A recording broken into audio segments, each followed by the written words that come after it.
Lo vamos rapidito porque Cristina Fernández de Kirchner, recordemos que está en Honduras. Ella está en el Salón Alma Mater de la Universidad Nacional Autónoma de Honduras. La escuchamos.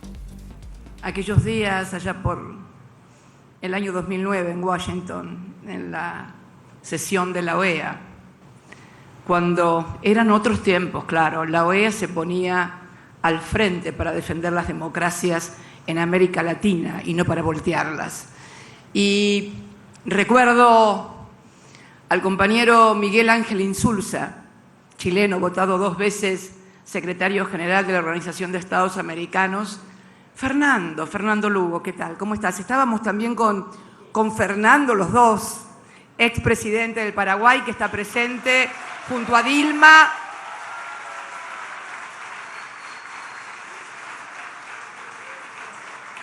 Y bueno, y la verdad que después de todas aquellas vicisitudes, cuando volamos a El Salvador, Fernando, ¿te acuerdas? Con Miguel, con Mel. Fueron momentos muy difíciles, pero de entrañable solidaridad latinoamericana. Fue muy importante. Por eso para mí estar hoy acá es un poco confirmar el título de esta clase magistral.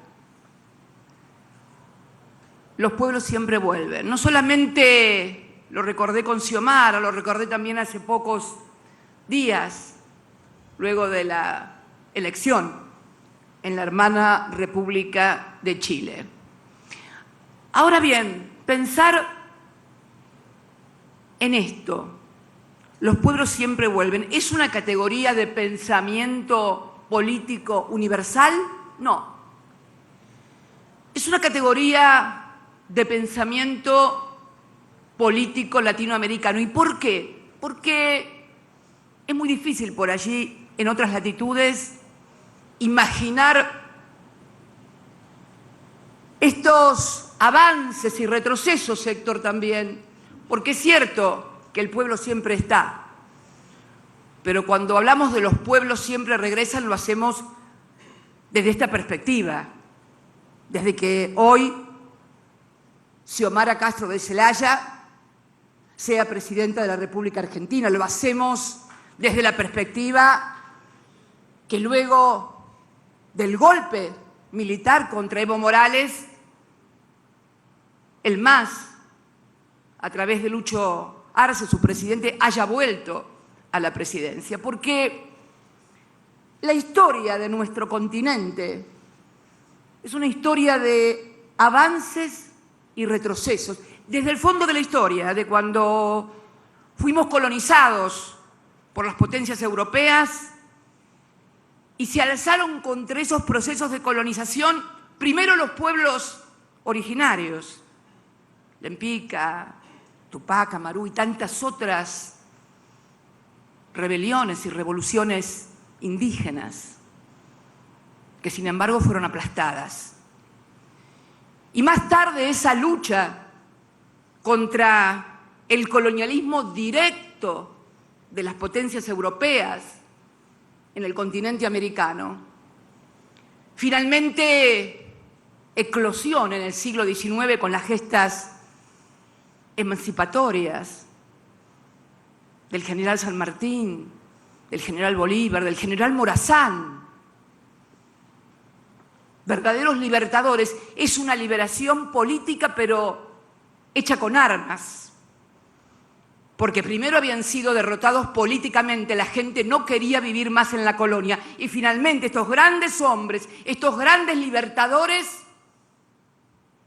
liberan a sus pueblos de ese colonialismo directo, donde éramos colonia y dependíamos de lo que decía la metrópoli a miles de kilómetros de distancia, atravesando los mares.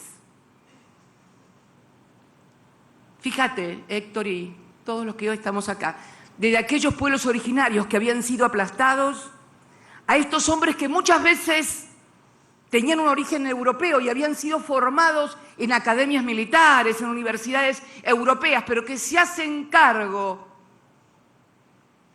de su patria, de su pueblo y cumplen el mandato histórico: liberar a los pueblos.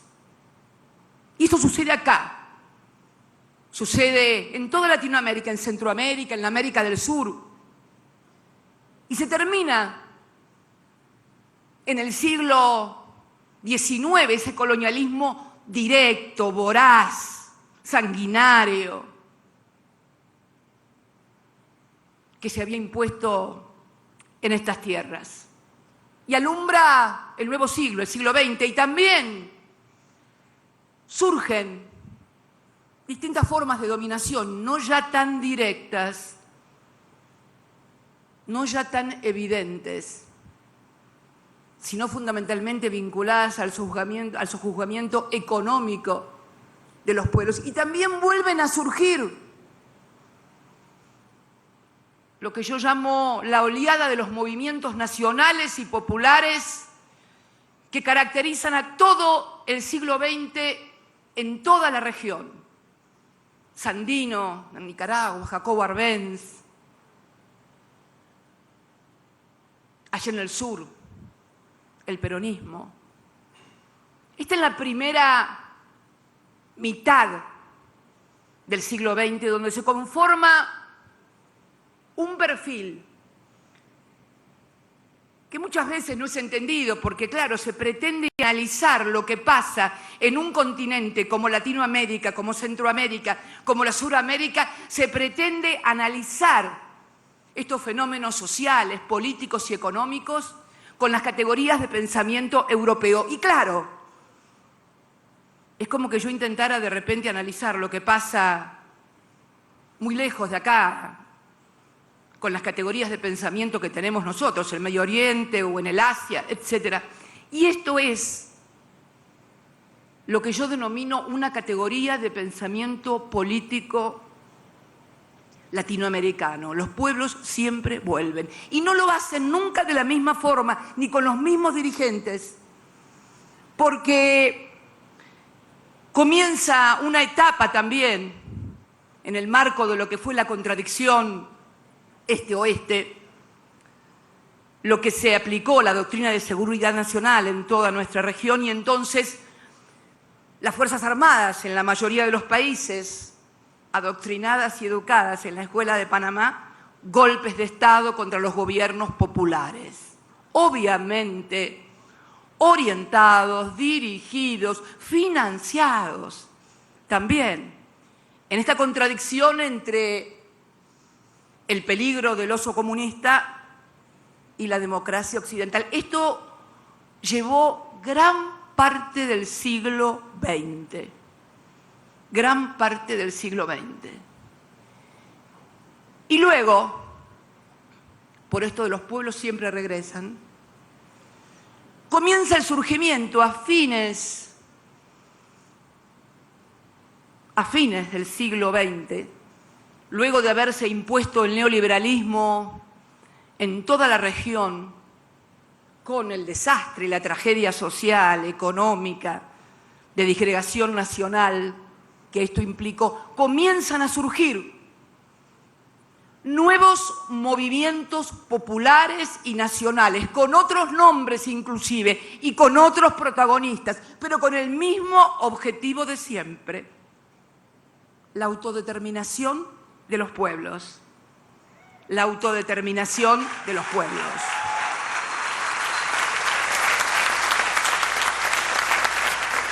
Y así comienza en Venezuela, cuando luego de ganar unas elecciones por amplia mayoría, Carlos Andrés Pérez impone un modelo económico dictado por los organismos multilaterales de crédito internacionales, y finalmente se produce el Caracazo y todo el proceso que allí se dispara. En mi país, en la República Argentina, también se había impuesto el neoliberalismo, porque la caída del muro de Berlín hace creer a algunos que la historia se había terminado y que entonces no había ninguna otra opción ni modelo a llevar adelante que no fuera el neoliberalismo.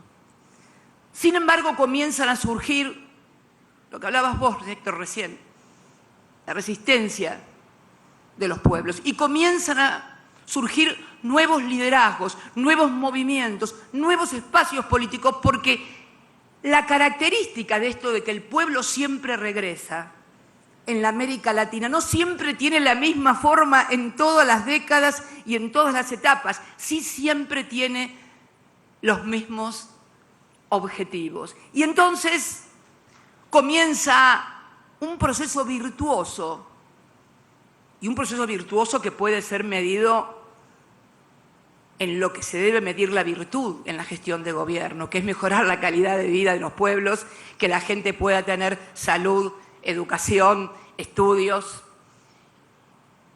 Y esta década y media que comienza a fines del siglo XX, principios del XXI, también surgen retrocesos en los pueblos, no ya bajo la forma de lo que habían sido los golpes militares, ya no es necesario. Ahora ya no es necesario llevar militares a educarlos en Panamá, en la Escuela de las Américas.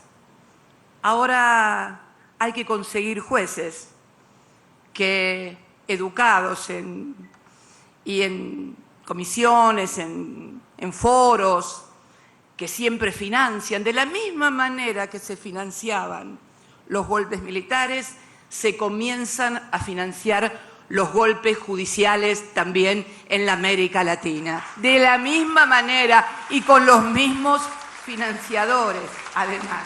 Miren, mirando un poco la historia de aquí, de Honduras, lo van a entender muy bien. Cuando le dan el golpe militar a tu padre, Amel, Héctor, el argumento era que había violado el artículo 234, creo, de la Constitución, ese que dice que no hay reelección y que todo aquel que intente una reelección es pasible de estar inhabilitado por 10 años para ejercer los cargos. Fíjense qué curioso. Y entonces, cuando Mel convoca a una consulta popular no vinculante, le dan el golpe de Estado porque dicen que había violado la Constitución. Sin embargo, el Poder Judicial de Honduras le reconoció a Hernández la posibilidad de ser reelecto y estuvo 8 años en el poder. Díganme entonces, los amantes del derecho y las doctrinas judiciales, a ver, de alguna embajada, de algún lado, ¿por qué no me explican el fenómeno? ¿Por qué no me explican el fenómeno de que la Constitución se aplica y las leyes se aplican y los jueces juzgan no de acuerdo a la Constitución, al derecho y a los códigos, sino a la ideología y a los intereses que, como siempre, están en contra de los grandes intereses de las grandes mayorías nacionales y populares? Y uno se pregunta entonces, ¿por qué este retorno permanente, esta ir corsi ricorsi de la historia, el ir y venir? ¿Y qué es lo que está pasando? Porque vuelven a querer instalar al neoliberalismo en la región. Es curiosa la contradicción y es curiosa la paradoja. ¿Por qué digo que es curiosa? Porque, como ustedes saben, el neoliberalismo propugna el achicamiento del Estado. El Estado no sirve, hay que reducirlo a una mínima expresión. El Estado no. El neoliberalismo es más. Han surgido algunas corrientes en algunos países que se denominan los libertarios y que quieren suprimir el Estado directamente. Mira vos, quieren suprimir el Estado. Bien, ¿y qué pasa? ¿Y qué pasó? ¿Y qué está pasando en la región desde el río Bravo hasta Ushuaia? Cuando se instalan estas doctrinas neoliberales de supresión del Estado. ¿Qué está pasando cuando el Estado reduce mínimamente su presencia en educación, en salud, en regulación para evitar la explotación irracional que impacta en el cambio climático y agrava toda la cuestión climática en todas partes. ¿Qué pasa? ¿Hay un vacío que nadie ocupa? No. La política tiene las mismas reglas que la física, por lo menos en algunas cosas. Todo vacío es ocupado. ¿Y por quién? ¿Por quién se ocupa cuando el Estado no puede generar a través de políticas públicas activas trabajo bien remunerado que permita a la gente acceder a una vivienda, darle educación y salud a sus hijos? ¿Quién aparece? El narco. Porque el narco aparece. Esto, mira, yo me acuerdo, Dilma, no me acuerdo de una reunión que tuvimos, Fernando, hace muchos años. Néstor todavía estaba, y charlando con otro presidente de la región, con Álvaro Colón, me acuerdo que contaba cómo el narco le iba ocupando la región porque era el que construía escuelas que él desde el Estado no podía construir porque no tenía recursos, porque tenía que aplicar las políticas de ajuste que dictan los fondos, bueno, que dictan, digamos, para evitar los organismos multilaterales de crédito. Así nadie se siente, si no después empieza, ya empezó otra vez con la cantinela. Pero es así. Es curioso que después los que impulsaron en toda la región y la chica del Estado los programas de ajuste, después vienen a decir que hay que combatir al narco, como si el narco se pudiera combatir únicamente del Ministerio de Seguridad y no desde donde hay que combatirlo, que la gente pueda acceder al trabajo, a la salud, a la educación, a la escuela, al progreso. Si hasta la fiesta de los 15 años terminan organizando los narcos porque los padres no pueden dársela a sus hijos, ¿no se dan cuenta de la paradoja horrible que significan las políticas de ajuste y el impacto en la vida cotidiana? Pero además, no solamente en el fenómeno del narco, en el fenómeno también de cambio climático, de los desastres naturales, cuando se permite la explotación irracional de empresas de cualquier tipo. ¿Por qué digo esto? Porque muchas veces también los gobiernos, al carecer de recursos y al renunciar a la facultad regulatoria que debe tener el Estado para preservar el medio ambiente y la calidad de vida de sus ciudadanos, termina autorizando cualquier cosa porque no tiene posibilidades de encontrar ingresos y recursos. Y ya se sabe, cuando alguien viene a invertir exige determinadas condiciones, y también se sabe que cuanto menos se invierte en seguridad ambiental, más rentabilidad tiene cualquier emprendimiento. O sea, si un empresario va a ganar plata, porque también tiene que ganar plata, por supuesto, cuanto menos inversión tecnológica haga para preservar la calidad de vida, el medio ambiente, etcétera, más rentabilidad va a tener. O sea, que la desaparición o la disminución o la reducción a una mínima expresión del Estado, lejos de traer seguridad y bienestar, trae otras cosas. Y que la falta de regulación y de presencia del Estado para controlar cómo se hace la explotación comercial en materia minería, petrolera, etcétera, y no es porque no se pueda hacer, no estoy diciendo eso. Fíjense Noruega, que tiene plataformas petroleras en el mar, pero tiene condiciones de seguridad por una inversión tecnológica formidable, porque claro, la seguridad y la inversión tecnológica demanda dinero. Claro, en lugar de ganar 1.000 millones y concentrar cada vez el ingreso, por ahí tienen que ganar 500 o 200, pero nunca dejan de ganar. Entonces creo que el gran desafío que tiene nuestra región en particular, y creo que también el mundo en definitiva, es ver cuáles son los graves problemas que hoy acechan a todos, porque además además, y esto me ha tocado charlarlo cuando era presidenta con importantes empresarios mexicanos, que por ejemplo me decían, y no voy a decir quién, pero importantísimos empresarios mexicanos, que me decían, nosotros nos quedamos con las armas y los muertos, y ellos se quedan con el dinero y las drogas. Porque también la otra cuestión que vamos a tener que empezar a discutir en serio a nivel global, si queremos combatir el narcotráfico, es que los bancos de las grandes potencias dejen de lavar las formidables fortunas que hacen los narcotraficantes. Porque, mi querido Héctor, mis queridos amigos y compañeros, yo estoy segura que acá no. Y si no, fíjense lo que fue la crisis, Dilma, ¿te acuerdas de los bancos mexicanos?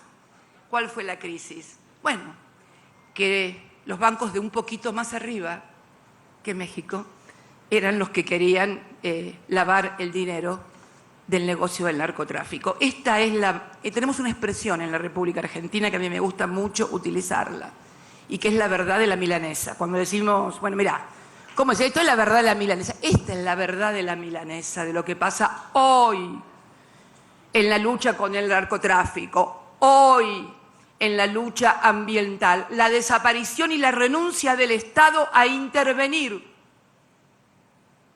para preservar. Yo te diría, a esta altura, el planeta y el que todos podamos salir a la calle sin tener que refugiarnos en barrios cerrados, en lugares donde cada vez se achican más y donde cada vez además también se tornan inseguros, porque obviamente es tanta la miseria que hay afuera que finalmente terminan yendo a buscar donde está la riqueza. Creo que estos temas, que son duros, porque cuando uno llama a las cosas por su nombre, no es gratis. Es un mundo que cobra muy caro a todos aquellos y a todas aquellas que mencionamos a las cosas por su nombre y no recurrimos a eufemismos cuando se abordan los problemas y cuando se deben abordar en serio. Por eso, la verdad que me sentí muy honrada de venir a compartir con ustedes, hondureños y hondureñas, un momento de felicidad tan grande como el que mañana van a vivir. No solamente una mujer, por primera vez, es difícil decirle, ahora voy a hablar con Xiomara, creo que dentro de un rato, y le voy a contar que no es fácil ser presidenta mujer, porque todavía hay en nuestras sociedades y en nuestros propios muchas veces compañeros, o compañeras, aunque parezca mentira, cierto resabio de la sociedad patriarcal que nosotros le llamamos también, en algún modo en la Argentina, machismo. Y es muy difícil porque cuando una mujer, además de pintarse, peinarse o ponerse un atuendo para venir aquí, además piensa y sobre todo se atreve a decirlo en voz alta lo que piensa y tomar decisiones, bueno, se lo perdonan bastante menos que a los hombres. Miren, quiero contarles algo. Al principio, en el año 2007, cuando me toca asumir como presidenta, 2007, 2008, yo le decía a Néstor, a mi compañero, estas cosas que además era un tema de machismo, de por qué era mujer. Él me decía, no. Poco tiempo antes de partir, me reconoció que tenía razón. Esto también, además de por las ideas, por los intereses que se afectan, etcétera, etcétera, fundamentalmente también es por tu condición de mujer, no lo duden. Por eso va a ser muy difícil y yo espero que todos ustedes y todas ustedes ayuden mucho a la compañera Xiomara, porque le espera una tarea difícil, doblemente difícil por ser mujer, pero estoy absolutamente convencida de que la va a poder llevar adelante, porque la vi salir a pelear por quien era su compañero, a pelear por la democracia aquí en las calles, y la vi ir una y otra vez y venir, y finalmente mañana la vamos a ver jurar como presidenta. Muchas gracias a todos y a todas, los quiero mucho.